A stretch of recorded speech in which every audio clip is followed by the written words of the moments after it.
J'ai cité les personnes que Madame laisse dans le deuil par son époux et ses deux garçons, Jean et Stéphane, et leur conjointe. Elle laisse aussi dans le deuil ses petits-fils, Sébastien, Gabriel et Laurent, ainsi que ses frères, sa sœur, ses beaux-frères et belles-sœurs, ses neveux, ses nièces, ses cousins, ses cousines et de nombreux amis. Et voilà, vous êtes nombreux à venir lui rendre hommage cet après-midi.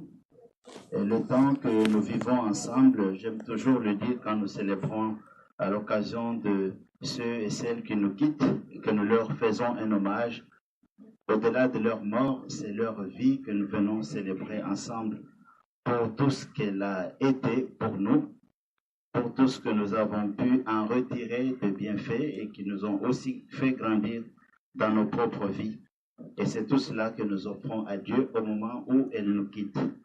Alors, avant d'entrer dans la célébration proprement dite, on va prendre le temps de nous recueillir par un chant qui va être joué par Lise. Voilà, Un ange qui passe de Annie Villeneuve.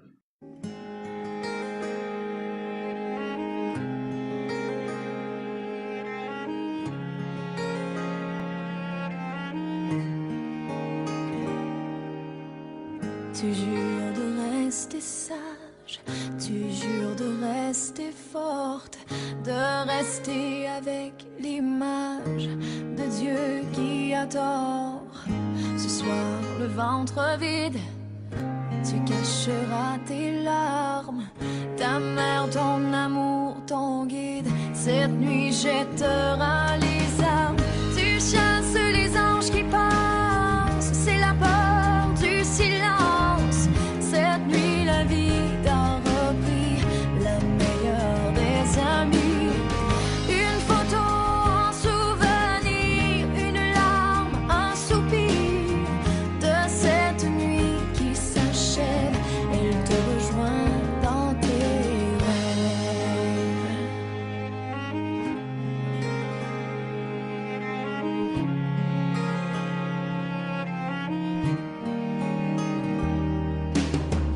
Elle dit qu'il est trop tard, elle ne parle qu'au passé. Son corps implore la mort, elle ne peut plus respirer. Tu lui as fermé les yeux, ton ventre s'est rempli de feu. La rage, la peine et l'amour ont régné aux alentours. Tu chasses les anges qui passent, c'est la peur du silence. Cette nuit, la vie t'a repris, la meilleure des amies. Une photo, un souvenir, une larme, un soupir de cette nuit qui s'achève. Elle te rejoint dans tes rêves.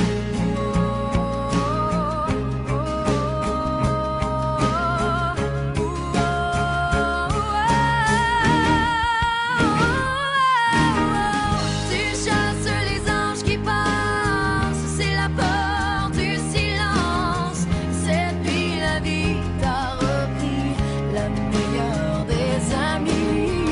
Une photo, un souvenir, une larme, un soupir de cette nuit qui s'achève. Elle te rejoint dans tes rêves.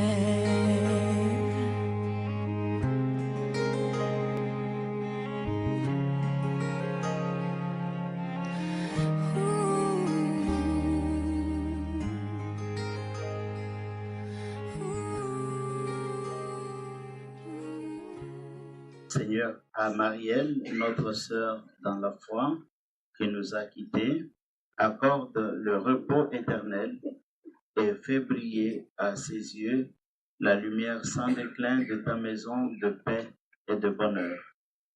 Recueillons dans la prière. Seigneur notre Père, toi seul peux vaincre la mort et donner la vie qui ne meurt plus. Voici que ta servante, Marielle, notre sœur, est entré avec Jésus dans le sommeil de la mort. Mais si tu as ressuscité Jésus, c'est pour que notre sœur ressuscite aussi. Oui, c'est là notre foi. Aussi te prions-nous avec confiance. Accorde-lui le bonheur d'être uni au Christ dans le mystère de sa résurrection. Nous te le demandons par Jésus, ton Fils, notre frère, qui règne avec toi dans l'unité de l'Esprit, pour les siècles des siècles. Amen. Amen. Épître aux Thessaloniciens au chapitre 4. Dans la prière que je disais tantôt, on parlait de notre sœur qui est entrée dans le sommeil de la mort. Dans ce passage aussi, c'est la même expression que saint Paul emploie en s'adressant à ceux auxquels il écrit pour les réconforter face au mystère de la mort. Frères, nous ne voulons pas vous laisser dans l'ignorance au sujet de ceux qui se sont endormis dans la mort. Il ne faut pas que vous soyez abattus comme les autres qui n'ont pas d'espérance. Jésus, nous le croyons, est mort et ressuscité.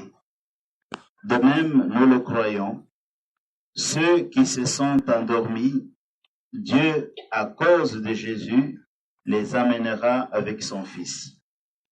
Ainsi, nous serons pour toujours avec le Seigneur.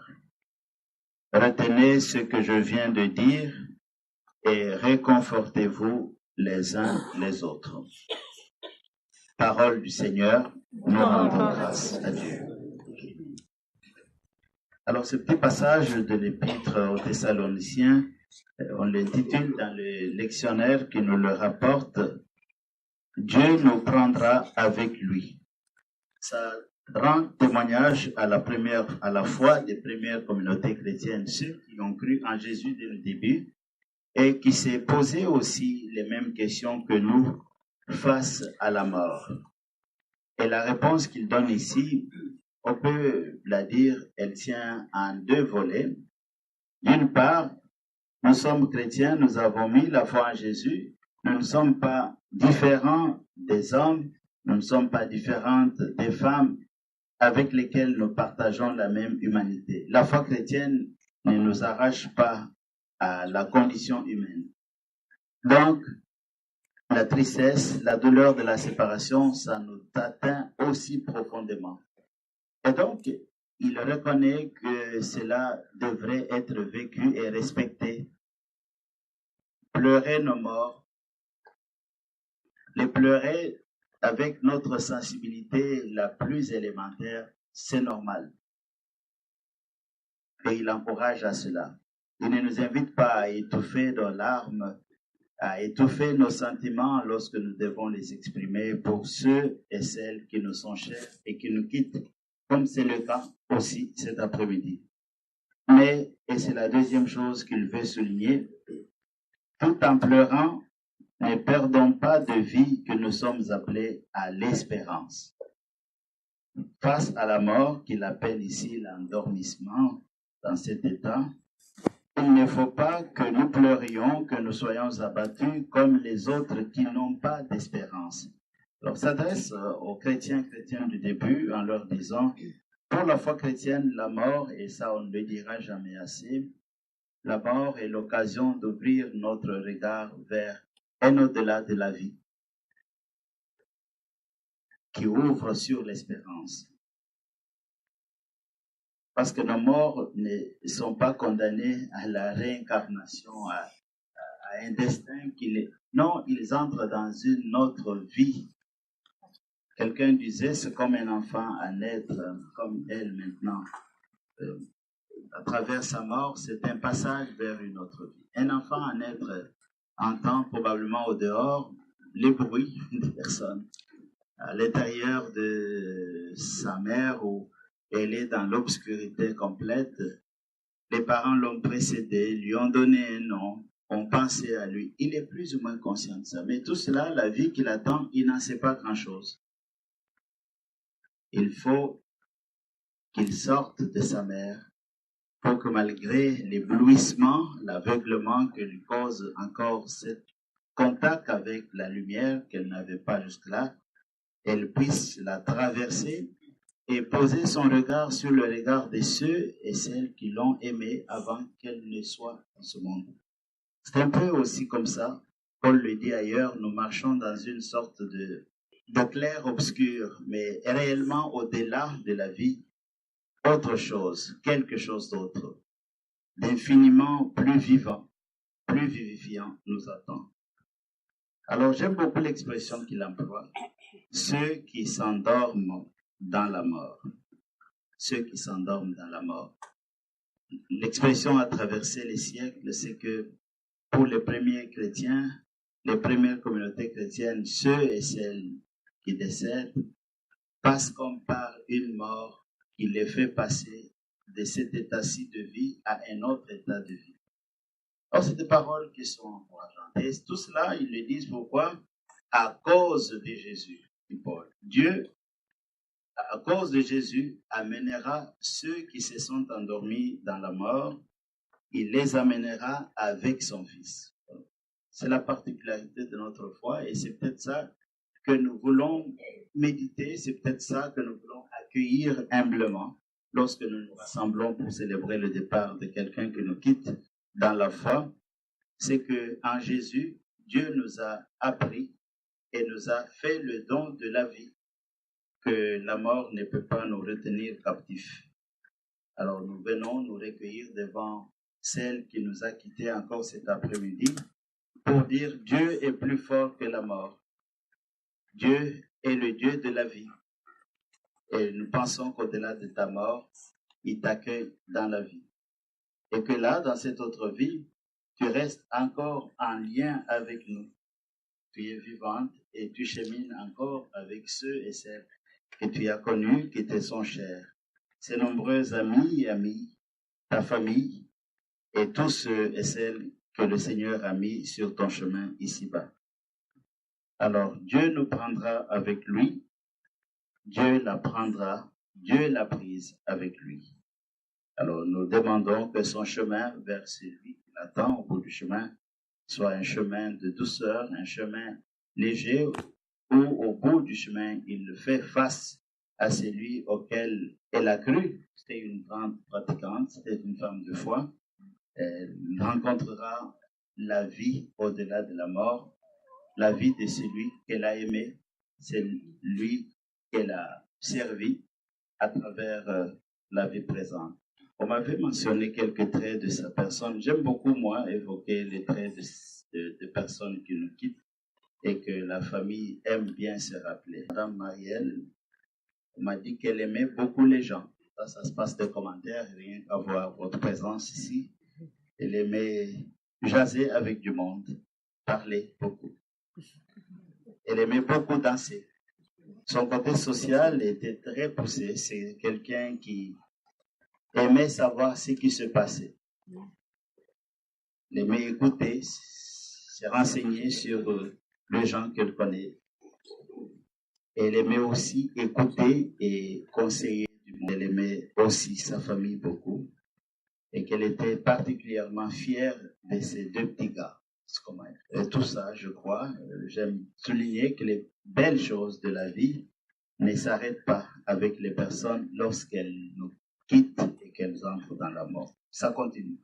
Son amour pour vous, son amitié pour vous, tout cela demeure au-delà de la vie présente. Et un peu de ce qu'on a gardé d'elle, ça perpétue sa mémoire à nous. Et aussi un peu de ce qu'elle a gardé de chacune de nous pour la vie qui s'est bâtie ensemble. Elle l'amène avec elle. Donc, nous restons en communion. Dans la foi chrétienne, nous parlons de la communion de foi, la communion des cœurs de croyants. Ça va aussi jusque-là. Donc, pour nous recueillir, ramasser tout ceci, on va prendre un petit moment d'écouter un autre chant qui a été proposé. C'est Une mère de Linda Lemay.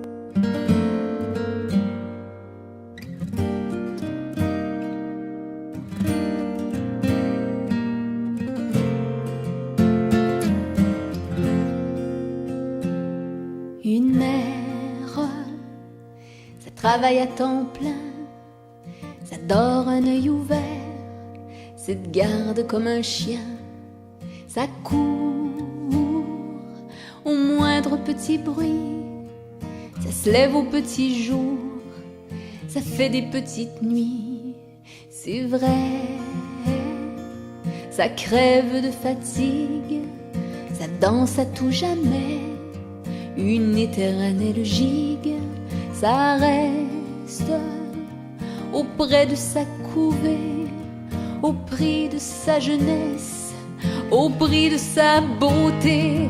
Une mère, ça fait ce que ça peut, ça ne peut pas tout faire, mais ça fait de son mieux. Une mère, ça calme des chamailles, ça peigne d'autres cheveux que sa propre broussaille. Une mère, c'est plus comme les autres filles, ça oublie d'être fière, ça vit pour sa famille. Une mère, ça se confine au bercail, c'est pris comme un noyau dans le fruit de ses entrailles. Une mère, c'est là que ça nous protège, avec les yeux pleins d'eau, les cheveux pleins de neige. Une mère, à un moment ça se courbe, ça grince quand ça se penche, ça n'en peut plus d'être lourde, ça tombe, ça se brise une hanche, puis rapidement ça sombre, c'est son dernier dimanche. Ça pleure et ça fond à vue d'œil, ça atteint la maigreur des plus petits cercueils. Oh bien sûr, ça veut revoir ensemble toute sa progéniture entassée dans sa chambre, et ça fait semblant d'être encore forte jusqu'à ce que son cadet ait bien fermé la porte. Et lorsque toute seule ça se retrouve, ça attend dignement que le firmament s'entr'ouvre, et puis là, ça se donne le droit de fermer pour une fois les deux yeux à la fois.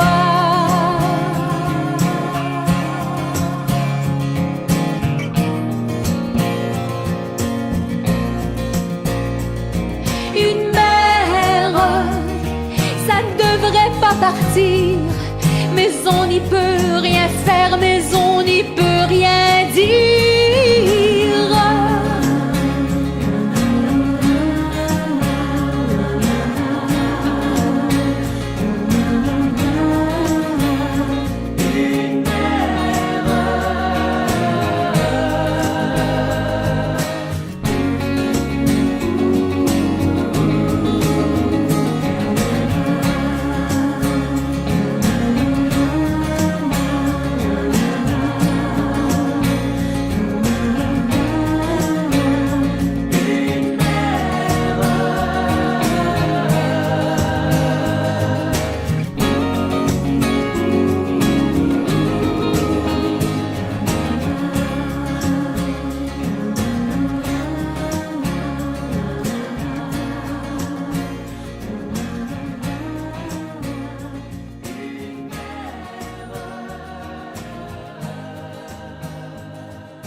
Une mère, ça ne devrait pas partir.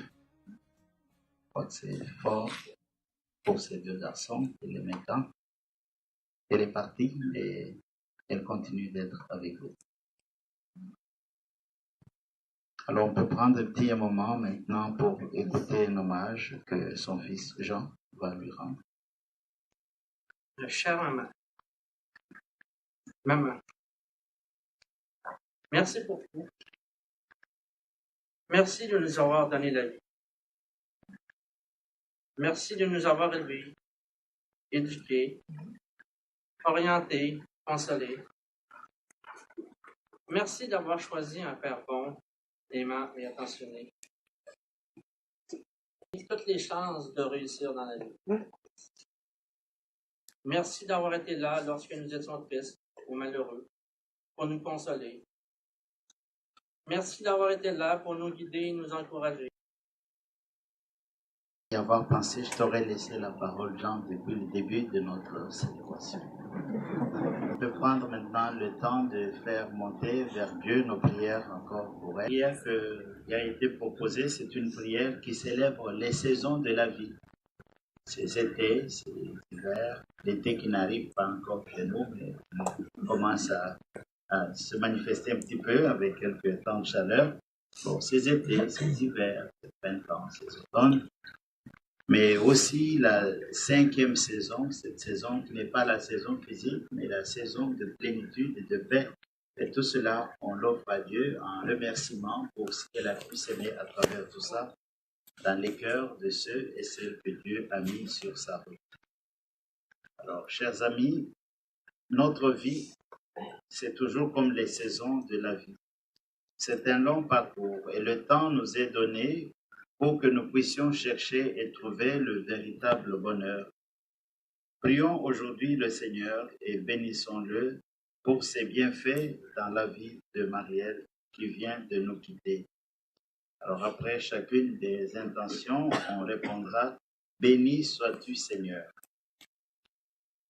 Pour les printemps que Marielle a vécus, pour ses années de jeunesse, pour les projets qu'elle a caressés et réalisés, béni sois-tu, Seigneur. Béni sois-tu, Seigneur.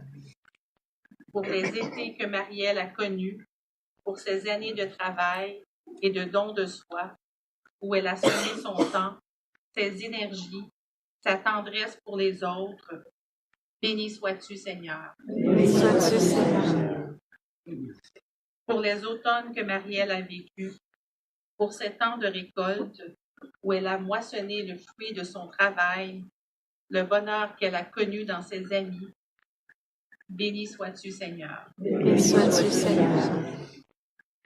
Pour les hivers que Marielle a traversés, pour ces temps de dépouillement et d'épreuve où, mystérieusement, une autre saison de vie se préparait, béni sois-tu, Seigneur. Béni sois-tu, Seigneur. Pour cette 5e saison dans laquelle Marielle est entrée, saison de plénitude et de paix, saison hors du temps et de l'espace, saison dont tu es le soleil et la rosée, béni sois-tu, Seigneur. Béni sois-tu, Seigneur. Seigneur notre Dieu, tu es le maître de nos vies, tu es le maître des saisons de nos vies. Jour après jour, notre vie est entre tes mains. Et chacun d'entre nous est comme une histoire sacrée dans laquelle tu inscris les traces de ton passage. Merci pour ces traces dans la vie de Marielle. Accorde-lui aujourd'hui de découvrir la clarté de ton visage et la joie de ton éternité. Nous te le demandons dans le Christ Jésus, notre lumière, notre espérance, vivant pour les siècles des siècles. Amen. Alors, on va terminer par la prière de notre Père. Qui es aux cieux, que ton nom soit sanctifié, que ton règne vienne, que ta volonté soit faite sur la terre comme au ciel. Donne-nous aujourd'hui notre pain de ce jour. Pardonne-nous nos offenses comme nous pardonnons aussi à ceux qui nous ont offensés. Et ne nous soumets pas à la tentation, mais délivre-nous du mal. Que son âme et les âmes de tous les fidèles défunts reposent en paix par la miséricorde de Dieu. Amen. Et que Dieu Tout-Puissant lui accorde le repos éternel et qu'il nous garde dans sa paix et dans sa bénédiction. Au nom du Père et du Fils et du Saint-Esprit. Amen. Merci à vous d'avoir participé, d'avoir fait cette prière ensemble. Alors, bonne suite de recueillement autour de cette prière. Merci.